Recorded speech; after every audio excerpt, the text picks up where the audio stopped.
And welcome back to this Friday edition of Focal Point on AFR Talk. Free for all Friday, casual Friday. Number to call, we'll open up the phone lines for the entire second hour here, 888-589-8840. And it's free for all Friday, so we will talk about anything that we have talked about on this program over the course of the past week. And you might even go outside that parameter as long as I find it something I think is appropriate for us to talk about here. We're not going to talk about asteroid belts outside the orbit of Saturn. Not going to do that. But other than that, we'll talk about just about anything that you want to talk about. Anything we've talked about today, anything we've talked about over the course of this week, 888-589-8840 is the number to call. Now, as you're aware, we've got debate over the fiscal cliff coming up, over what's going to be done with the Bush-era tax rates. President Bush cut taxes for everybody. 2001, 2003 led to the surge in jobs, surge in the economy. It led to an increase in federal revenue. You know, we tell you this works every single time. The highest amount of revenue, tax revenue, that the federal government ever received was in 2007, after the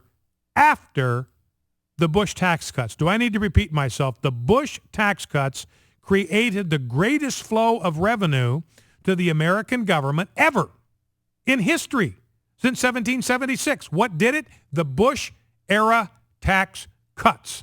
The world record, all-time world record for revenue to the federal government set in 2007. So it obviously makes sense that taxes should not be raised. In fact, we ought to be talking about tax cuts. We shouldn't be talking about raising anybody's taxes. We should be talking about more tax cuts. I'm all for more revenue to the federal government. I'm a pro-revenue guy. I would like to see more revenue flow to the federal government. The way you do that is you lower taxes. That stimulates the economy. It keeps more discretionary income in the pockets of American citizens. They're going to spend it on stuff that stimulates the economy. The government gets their hands on it. It's gone. It's down a sewer, down a rat hole. It's wasted. It's shredded. It drains the economy. It does not boost the economy one iota. You can hear all these people talking about, hey, the best thing we can do is food stamps. That stimulates the economy. Absolutely flat wrong. Because the only way you can put that money into the pocket of somebody is take it away from some other productive part of the economy. You're actually weakening the economy to give them the money. You're taking money out of the productive sectors and giving it to people. You're putting it back in. You take it out over here, you put it back over here. Nothing is stimulated. Zero, zip, nada. It's just a total sham. It's a total lie, and don't fall for it. You know, as Crane Durham's often pointed out, it's like taking water out of the deep end of the pool, running down to the shallow end of the pool, and dumping the water back into the shallow end of the pool and claiming you've raised the level of the pool. You've stimulated the growth of the water level in the pool. It's just as absurd. In fact, you're going to lose water in transit because it's going to slosh over the sides of your saucepan or cup or whatever you're using. So you're not going to put back in as much as you took out. I mean, somebody's got to be paid to take all that money out and process it and keep track of it and write the software that spins out the checks and make sure they get sent out and all that kind of stuff. You're losing money on that proposition. Does not stimulate the economy one iota. Welfare, food stamps, none of that stimulates the economy. Every single one of those programs is a drain on the economy, and do not let anybody lie to you about that. Now, here's Jay Carney, clip 4.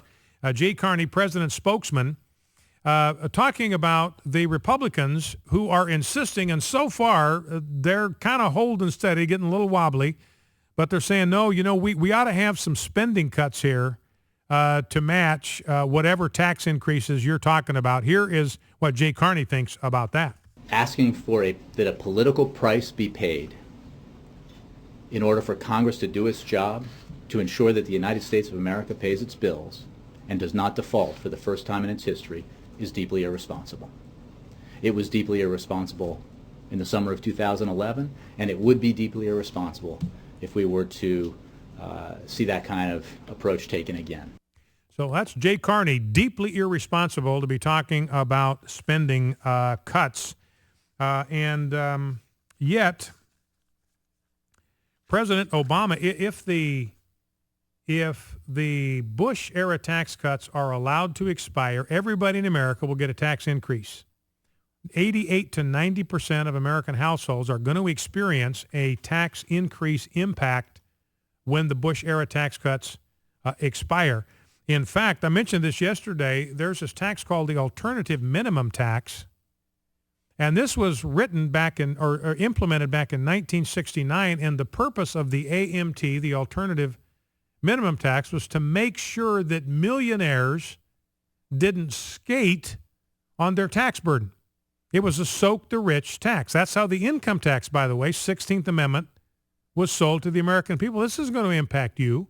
We're not going to tax your wages. We're not going to tax your salaries. This is a tax on wealth. This is a tax on the rich fat cats that aren't paying their fair share. That's how it was billed to us in 1916. You know, you always ask that question, how in the world did they convince people to tax themselves and put this in the Constitution? Well, because they didn't think that's what they were doing.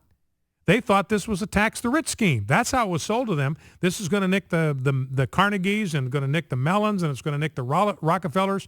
It's going to get them to pay their fair share, and I'm going to skate on this. I'm not going to be touched by this at all. And sure enough, the first year they collected the income tax, like 1% of taxpayers were actually affected. And of course, now all of us are caught up in this maw. Now, this alternative minimum tax, this was basically another version to kind of soak the rich and make sure they paid their fair share. The problem was it was never indexed for inflation. And the way the AMT works is it takes away certain deductions like state and local income taxes. If you have an income that's above a certain level, you can't, under the AMT, you can't take those deductions. And then you have to figure out which of your tax burden is higher under the normal way or under the AMT way. And whatever tax burden is the highest, then that's the tax you have to pay. Now, because that's never been indexed for inflation, it catches more and more people every year. It was originally designed for millionaires. In 1969, that's all it applied to. Make sure the millionaires aren't getting away paying no taxes at all. But in 2011, this AMT just keeps creeping up. It hit single taxpayers with incomes as low as $48,450. And in 2012, it's even going to be worse if a deal isn't made on the fiscal cliff. It's currently going to hit individuals making as little as $33,750 a year, joint filers making as little as $45,000. This is going to be AMT shock. And most people, normally about 4 million people pay the AMT, but if this isn't fixed before next tax season, it's going to hit 28 million households. And this expert, who's an economist at BNY Mellon, he says, look, if you're in the $75,000 to $300,000 income bracket, you can forget about a refund because it's going to get chewed up by this AMT. So that is coming down the pike. As many as 60 million taxpayers may have to get a notice from the IRS that they may be on the hook for a tax burden for taxes that they did not even know existed. When we come back, we'll start taking your phone calls and play a couple of more sound bites. If the Bush tax cuts are allowed to expire and nothing is done, then the arrangement that's in place will raise taxes $4.75 for every $1 in spending cuts. This is President Obama's balanced approach. This is President Obama's what kind of balance is there in that? It's $5 in tax hikes, and under some estimates, it's $7 in tax hikes for every dollar in spending cuts. How in the world is that balanced under any way, shape, or form? Focal Point AFR Talk, back in 2.